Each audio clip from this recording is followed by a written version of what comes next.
Au cœur de Briançon, l'hommage discret pour Maceo, 14 ans.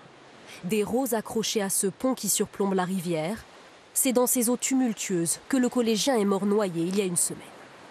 Tout commence sur cette route sinueuse à la nuit tombée. Maceo participe à ce qu'il pense être un jeu avec des amis. Il monte sur un sommier accroché à l'arrière d'un véhicule, puis tracté, quand il est soudainement éjecté dans la rivière au moment du demi-tour du véhicule. Cet habitant réside près des lieux du drame. On voit très bien qu'on tombe facilement dans l'eau, quoi. Et comme je vous l'ai dit, parce qu'en fait, on l'a retrouvé à presque à 2 km. Hein. Et il devait y avoir beaucoup plus de débit, parce qu'on peut voir là que, ou à moins qu'il se soit assommé en tombant. Hein. Alertés par les amis de la victime, les secours n'ont repêché le corps de Maceo qu'au petit matin.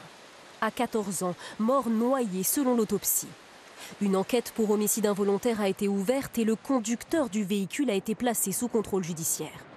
Il n'était pas sous l'emprise d'alcool et de stupéfiants au moment des faits. L'affaire plonge aujourd'hui dans le deuil cette commune de montagne. On a l'habitude des drames accidentels, malheureusement liés aux risques naturels, aux avalanches, mais des enfants, des gamins de cet âge-là, qui plus est à cause d'un jeu, c'est à la fois inexplicable et c'est très choquant. Mort pour un jeu qui s'apparenterait à celui-ci. Debout ou allongé sur un matelas, tracté à vive allure par des véhicules.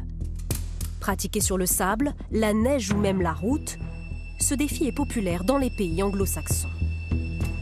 On va attacher notre matelas à l'arrière de notre camion, on va bien se marrer. Appelée car surfing, la pratique est relayée sur les réseaux sociaux et elle inquiète les associations de protection de l'enfance. Il faut que les adultes s'y intéressent et puissent très rapidement, quand ils les voient passer, dire bah tiens, tu connais ce défi, tu l'as vu passer. Voilà, il ne s'agit pas de dire oh là là, attention, tu es en danger. On en parle, on met des mots dessus, on dit ce que c'est et ça permet à l'adolescent de savoir un peu plus que c'est dangereux. Cette association demande aux plateformes en ligne de supprimer dès leur diffusion ce type de contenu.